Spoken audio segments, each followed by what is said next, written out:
नमस्कार दोस्तों, एक बार फिर से स्वागत है आपका अपने YouTube चैनल में। तो आज हम सब जा रहे हैं शिवलहरा। आपको नहीं पता, डोंट वरी, मैं बताती हूँ। शिवलहरा जो है वो 35 किलोमीटर है जिला मुख्यालय से। जो नेशनल हाईवे है NH43, वहाँ से जब आप आएंगे तो आपको जमुना गेट पड़ेगा। जमुना गेट से आने के बाद आपको जमुना टाउनशिप क्रॉस करना है, देन आपको भालूमाड़ा क्रॉस करना है। उसके जस्ट बगल में आपको पड़ेगा शिवलहरा धाम। तो दोस्तों, शिवलहरा के बारे में एक छोटा सा मैं आपको एक ब्रीफ हिस्ट्री देना चाहूँगी कि जब महाभारत का युद्ध हुआ था तो युद्ध के समय जब पांडवों को अज्ञातवास हुआ था, उस अज्ञातवास के टाइम पे जो उन्होंने अपने अज्ञातवास का कुछ समय था वो शिवलहरा पे बिताया था। बाकी का फुल डिटेल वहाँ जाने के बाद जानेंगे। तो चलिए चलते हैं शिवलहरा।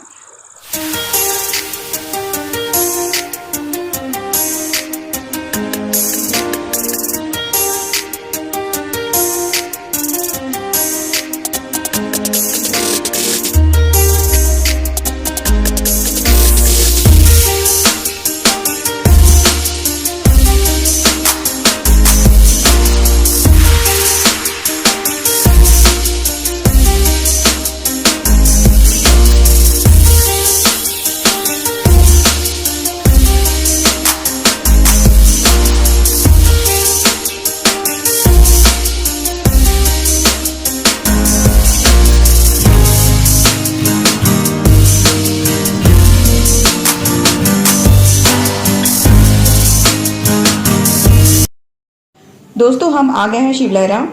आज हम इस जगह के गौरवशाली इतिहास को जानेंगे, साथ ही जानेंगे यहाँ से जुड़ी हुई कुछ इंटरेस्टिंग बातें, जैसे कि इस जगह का नाम शिवलहरा क्यों पड़ा, महाभारत काल से इस जगह का क्या संबंध है, और यहाँ की दीवारों पर जो लिपि लिखी गई है वह किस भाषा में है जिसे आज तक कोई नहीं पढ़ सका है। दोस्तों, कुदरत ने इस क्षेत्र को बहुत से उपहार दिए हैं, जैसे यहाँ कोयले के भंडार बहुत बड़ी मात्रा में पाए जाते हैं, साल के घने जंगल हैं, कला और संस्कृति विरासत के रूप में इस क्षेत्र को मिली हुई है। यह क्षेत्र अनूपपुर जिले के अंतर्गत आता है और अनूपपुर जिला एक आदिवासी बाहुल्य क्षेत्र है। इसे गोंडवाना लैंड भी कहा जाता है। तो सबसे पहले बात करते हैं हम यहाँ बहने वाली इस नदी के बारे में। इसे केवई नदी कहते हैं। यह इस क्षेत्र की जीवनदायिनी नदी है। दोस्तों, यहाँ का जो टाउन है वहाँ वाटर सप्लाई इसी नदी के द्वारा होता है। साथ ही यहाँ जो खेती की जाती है उन फसलों की सिंचाई भी इसी नदी के पानी से की जाती है। इस नदी में मछली काफ़ी मात्रा में पाए जाते हैं, इसलिए मछुआरों के जीवन यापन में भी यह नदी काफ़ी सहयोग करती है। इस हिसाब से हम कह सकते हैं कि वाकई में यह नदी इस क्षेत्र की जीवनदायिनी नदी है। तो दोस्तों, आप मेरे पीछे देख सकते हैं, यहाँ पे भगवान भोलेनाथ का एक बहुत ही सुंदर सा मंदिर बना हुआ है और शिवलहरा में इसी मंदिर में शिवरात्रि के दिन पूजा की जाती है। अब हम जानते हैं कि इस जगह का नाम शिवलहरा क्यों पड़ा है। बहुत पुराने समय की बात है, यहाँ पे एक संत रहते थे जो कि भगवान भोलेनाथ के बहुत बड़े उपासक थे, जिनका नाम था संत फरसराम। और संत फरसराम के एक शिष्य थे जिनका नाम भक्ति था। संत फरसराम की ऐसी इच्छा थी कि उनके जो इष्ट देव हैं भगवान भोलेनाथ, उनका इस जगह पे एक मंदिर होना चाहिए। परंतु उनका स्वास्थ्य ठीक नहीं होने के कारण किसी कारणवश से उनका निधन हो गया और उनका सपना ही बन करके रह गया, जिसको पूरा किया उनके शिष्य भक्ति ने। स्थानीय लोग इसे शिवलहरा के नाम से भी जानते हैं, जो कि शिवलहरा का ही बिगड़ा हुआ रूप है, जिसका अर्थ होता है कि शिव की लहरें। यहाँ पे भगवान भोलेनाथ के उपासक बहुत ही बड़ी संख्या में रहते थे और उनका आश्रय स्थान भी यही था। संभवतः इस वजह से भी इस जगह का नाम शिवलहरा धाम पड़ा हुआ।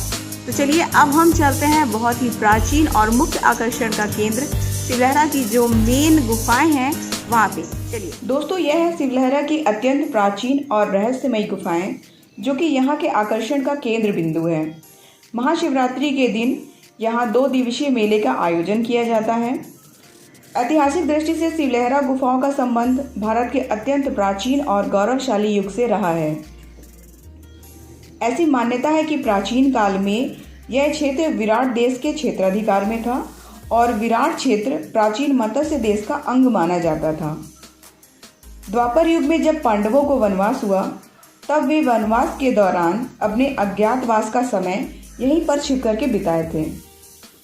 कहते हैं उस समय शिवलहरा ही उनकी आश्रय स्थली थी और इस बात की पुष्टि करता है यहाँ की ये गुफाएं।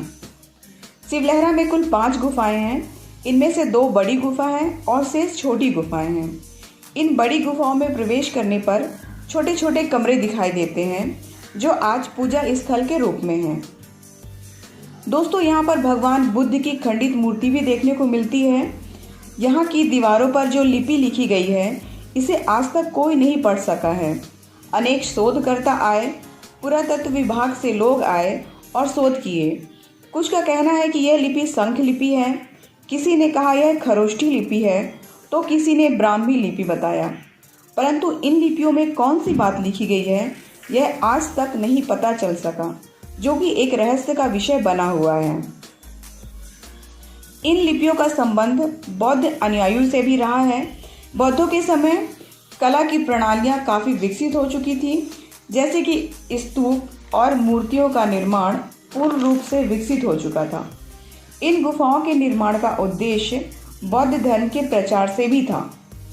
इन दीवारों पर लिखी गई खरोष्ठी लिपि भी बौद्धों के समय काफ़ी प्रचलित थी। गुफाओं की दीवारों के अलावा भी ये लिपियां चट्टानों पर अंकित मिलती हैं। दोस्तों, यह ऐतिहासिक स्थल आज भी यहाँ मौजूद है, परंतु उपेक्षा और उचित संरक्षण के अभाव में यह स्थान, जो कि इतिहास की कड़ियों को जोड़ता है, अंधकार में डूबता हुआ प्रतीत हो रहा है। तो दोस्तों, ये वीडियो कैसा लगा कमेंट्स करके हमें जरूर बताइए। मिलते हैं अगले ऐसी इंटरेस्टिंग वीडियो के साथ में। तब तक से अपना बहुत ख्याल रखिए। धन्यवाद।